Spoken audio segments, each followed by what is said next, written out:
নাম ধরে ডাকলেই কোলে চলে আসে কুকুর বিড়াল, যেন গভীর এক ভালোবাসা বিরাজমান তাদের মাঝে।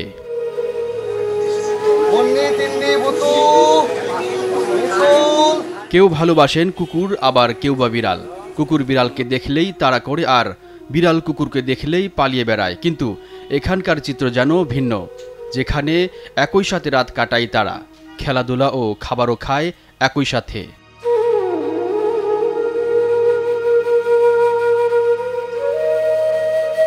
আর এমনই চিত্র দেখা গেছে রাজধানীতে। কুকুর বিড়ালের মাঝে এমন সখ্যতা তৈরি করে তাক লাগিয়ে দিয়েছেন ক্ষুদ্র ব্যবসায়ী শিবপ্রসাদ পাল।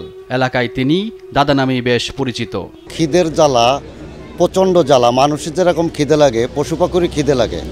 এরা যেখানে একটু ভালোবাসা পাবে ঠিক সেখানেই এরা যাবে। আস্তে আস্তে আসে, আমি টুকটাক করে খাতি দিয়ে এভাবে আস্তে আস্তে 10-15-20টে জমা হয়ে গেছে। আমি এভাবে এদের প্রত্যেক দিন এদের পিছনে দেখা যাচ্ছে 400-450 টাকা আমার ব্যয় হয়। পেশাগত কাজের বাইরের পুরোটা সময় দেন প্রাণীদের জন্য। বাঘহীন অবলা প্রাণীদের জন্য তার মন কাঁদে। তাই রাস্তায় পড়ে থাকা কুকুর বিড়ালদের দেয় আশ্রয়, করেন চিকিৎসা। প্রত্যেকটা মানুষের বোঝা উচিত যে আল্লাহ তাআলা সৃষ্টিকর্তা প্রত্যেকটা জীব সৃষ্টি করছে মানুষের কল্যাণের জন্য, মানব কল্যাণের জন্য। সেই প্রকৃতি সুন্দর রাখার জন্য এগুলো জীব সৃষ্টি করছে মহান সৃষ্টিকর্তা। কিন্তু আমরা আসলেও মানুষ হিসেবে আমাদের দায়িত্বটাই পালন করি না। আমরা নিজের আখের গোছানোর জন্য ব্যস্ত, প্রকৃতির খোঁজখবর নিই নে, পশু পাখির খোঁজখবর নিই নে। আমি তো কর্ম করে খাতে পারি, আমার তো হাত আছে, এদের তো হাত দিইনি, কিন্তু খিদে ঠিকই দিছে। এদের খাওয়ানোর জন্য যদি সমাজের প্রত্যেকটা মানুষ, সহায়তায় মানুষ আগুয়ে আসে, তাহলে তো এগের আর খিদে থাকে না, এরা তো কষ্ট পায় না, আল্লাহর কাছে অভিশাপ দেয় না মানব জাতির জন্য। কুকুর বিড়াল ও মালিকের এমন ভালোবাসার বন্ধন তৈরি করে উদাহরণ সৃষ্টি করেছেন রাজধানীর দারুস-সালাম এলাকার এই ব্যবসায়ী। গাবতলী বিজিবি মার্কেটে দোকান চালিয়ে চালান সংসার, লালন পালন করেন এসব প্রাণীর।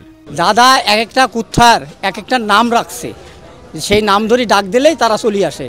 এবং বিড়াল যেটা আছে, প্রতিটা বিড়ালের নাম আছে, নামের অভাব নাই। মানে এমন নাম তার মনে হয় যেন গিলি খাইছে, মুখস্থ সব কিছু। নাম ধরে ডাক দেয়, সাত চলে আসে। কিন্তু আমি আর আপনি যদি ডাকি কখনো আসবে না। কথা বুঝছেন?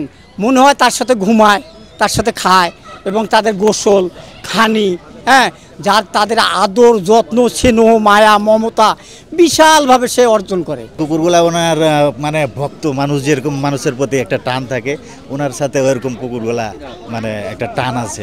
ডাক দিলেই যেখানে থাকুক, রাত্রে ডাক দিলে যেখানে থাকুক চলে আসবে। আমরা কিছু দিলি খাই না, দাদা দিলি খাই। তারপর হলো আমরা ডাকলি তো আসে না, ওই ঘুরে ফিরে দাদার দ্বারাই আসে, দাদার দ্বারা সারা যায় না।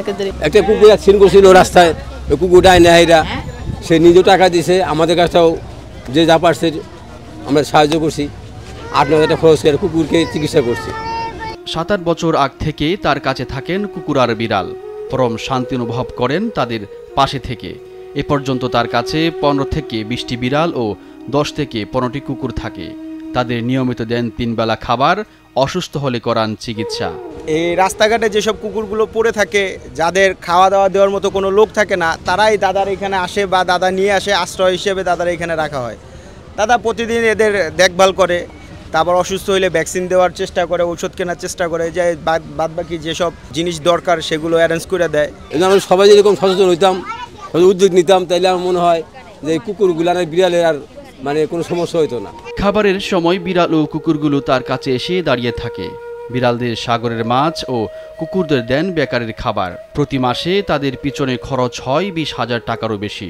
আমি নিজের মাছ পুরোবে, কিন্তু এগের মাছ পুরোনোর আগে আমি সবসময় কিনে আনি। যে অবলা জিনিস জন্তু, আমি দেখা যাচ্ছে ডাইল দিয়ে ভাত খাতে পারবো, লবণ দিয়েও খাতে পারবো, কিন্তু এরা যদি আমার কাছে থেকে কষ্ট পায়, তাহলে আমার মনে হয় জীবন ব্যর্থ। আমি তো এটুকু চাই যে আমার দেখা দেখি অন্তত আরও 10 জন এসে এগের পাশে দাঁড়াক, এদের খেদমত করুক, এগের সুস্থ থাকুক। আমি যেরকম সুস্থ থাকতে সমাজে চাই, এরাও চাই যে আমরা সুস্থ সুন্দরভাবে বেঁচে থাকি। নিজের সন্তানদের মতোই ভালোবাসেন তাদের, কিন্তু তাদের ভ্যাকসিন না দেওয়াতে সংশয়ে রয়েছে এলাকাবাসী। তারপরে ওই যে কুকুরের বিভিন্ন সময় ভ্যাকসিন দেওয়ার প্রয়োজন পড়ে, বিভিন্ন চিকিৎসার প্রয়োজন পড়ে। তো আমরা সিটি কর্পোরেশন থেকে অনেক সময় কুকুরদের ভ্যাকসিন দিয়ে যায়, কিন্তু আমাদের এখানের কুকুরগুলো এখন পর্যন্ত ভ্যাকসিনেট হয় নাই।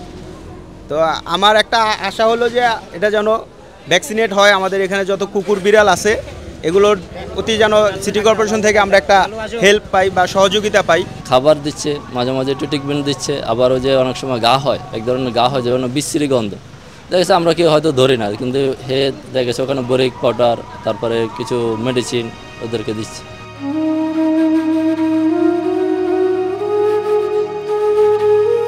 শিবপ্রসাদের মতো প্রাণীর প্রতি দয়ালু হয়ে উঠবে সবাই, এমনটাই প্রত্যাশা প্রাণী ভক্তদের।